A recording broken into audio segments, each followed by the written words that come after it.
Você acha que o dono de empresa tem medo de ter tempo livre? Claro que tem. Claro que tem. Ele deseja ter tempo livre, mas ele tem medo, não tem? Claro que tem, porque ele não sabe o que ele vai fazer, está totalmente fora da zona de conforto dele. Ele tem medo, ele tem receio.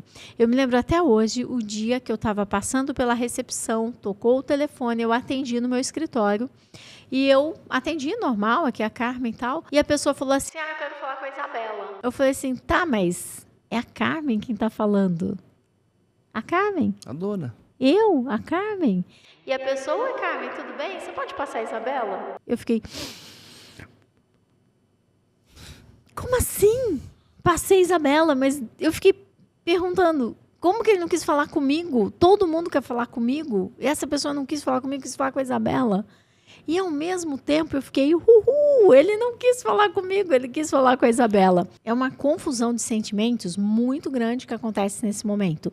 Porque você se dá conta de que sim, você está livre e que você está sendo muito bem representado pela sua equipe, tanto que as pessoas querem falar com eles, né? Mas ao mesmo tempo, tipo, mas e agora? Eu vou fazer o quê? Né? E tanto eu encontrei coisas para fazer que eu estou aqui gravando um podcast, que eu estou aqui atendendo alunos de forma online de todo o Brasil. Isso tudo são coisas que nós não fazíamos antes. E quando nós temos tempo livre, nós temos condições de olhar para novos mercados.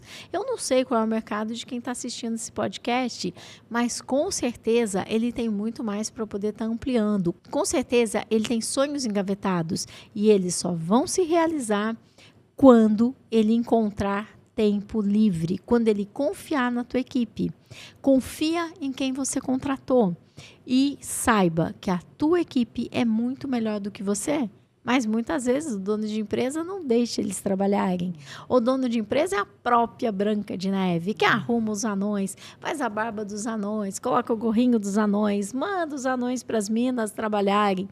E quando eles voltam, anões. Não deixa as pessoas crescerem. E se cerca de ajudante. Quando eu comecei minha empresa, eu fazia muito isso, mas muito, muito, muito. E as pessoas pediam a conta, saíam da minha empresa. E elas não saíam da minha empresa porque elas não gostassem da empresa. Não é esse o motivo, é porque eu não as deixava crescer. Eu simplesmente entregava as atividades de ajudante, porque eu achava que eu, enquanto dona, é quem tinha que ter o máximo de responsabilidade. E, Tiago, vou te falar uma coisa. Eu tenho pessoas hoje na minha equipe que eu não sei ensiná-los o que eles precisam fazer. Porque eu não sei como é que faz o que eles fazem.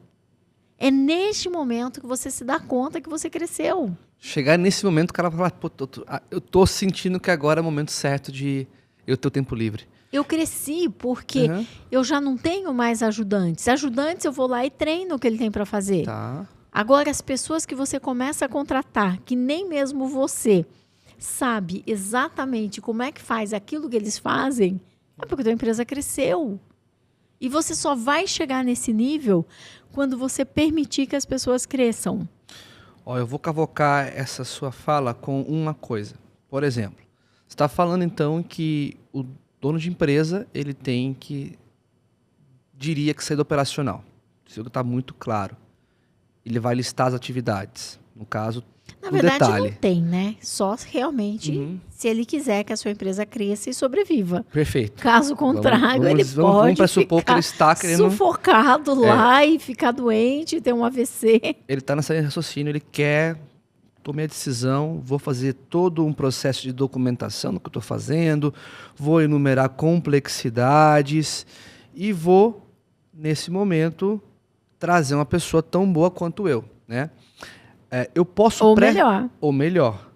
Eu posso pressupor, por eu ser um líder, dono de empresa ser um líder, eu tenho que trazer um outro líder. Eu não posso trazer várias pessoas, vários operacionais para me preencher. O melhor caminho é trazer um líder tão bom quanto ele, melhor que ele, ou pegar a minha função e particionar em vários funcionários, vários empregados. Qual que é o melhor caminho? Depende. Fala sobre isso. Por quê? Se você nunca na vida contratou gente boa, você vai ter que trazer alguém de fora.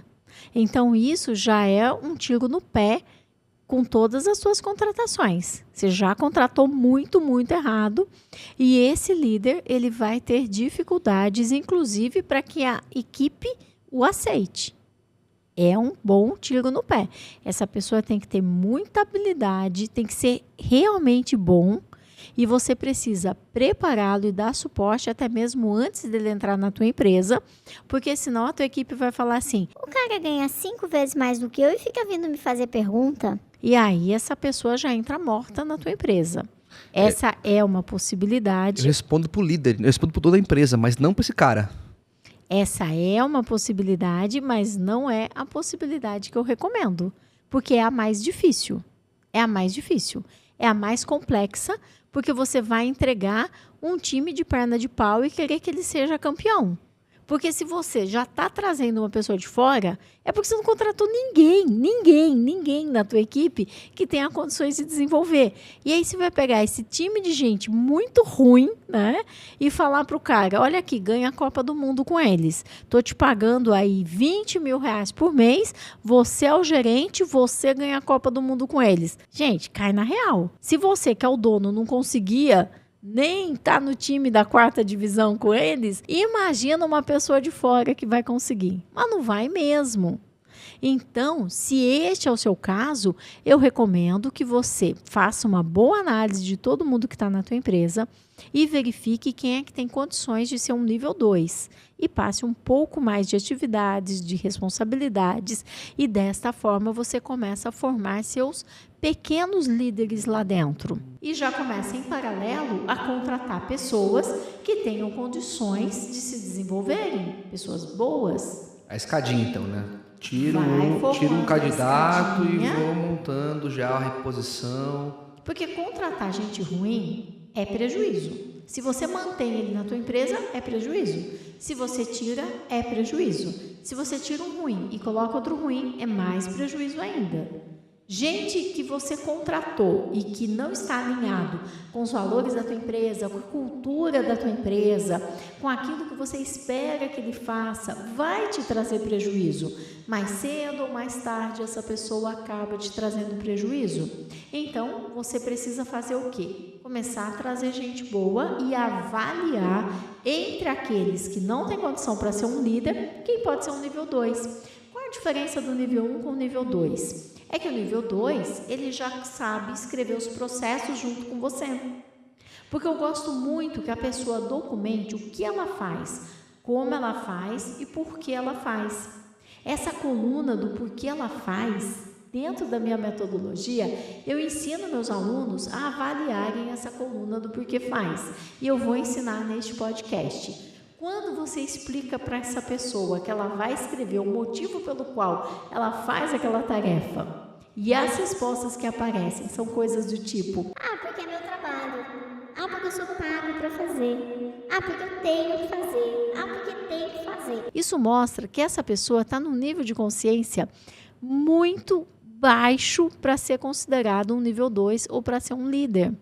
Mas se ela explica exatamente por que eu coloco água no copo, para que o podcast não seja interrompido, porque é muito importante que o podcast seja fluido e a Carmen precisa molhar a garganta, porque ela fala bastante, são muitas informações e se a garganta dela for danificada, é o principal equipamento de trabalho dela, ok, vai trazer informações verdadeiras do porquê ela precisa que tenha água.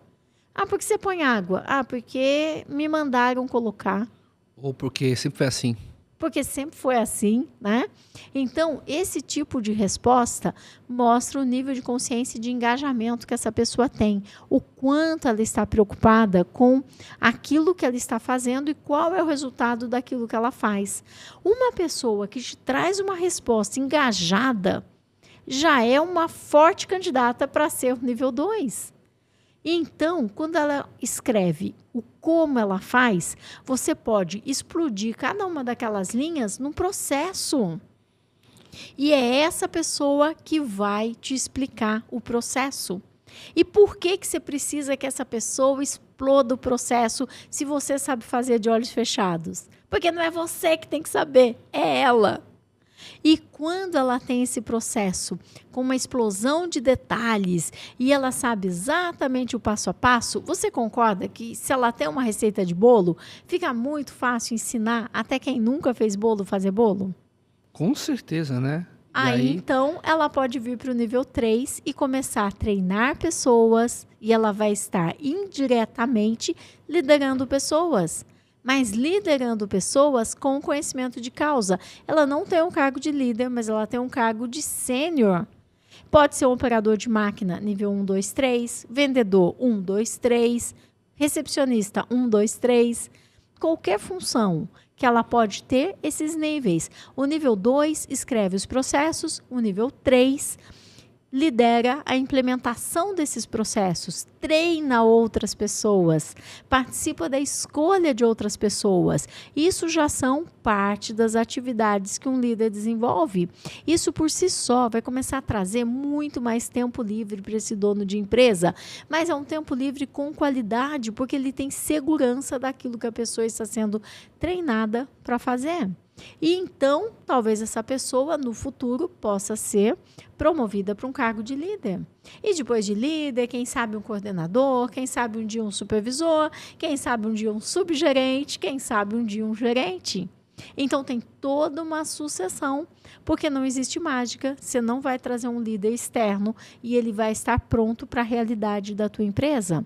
Mesmo que ele tenha liderado inúmeras outras empresas, ele vai ter um período também de adaptação.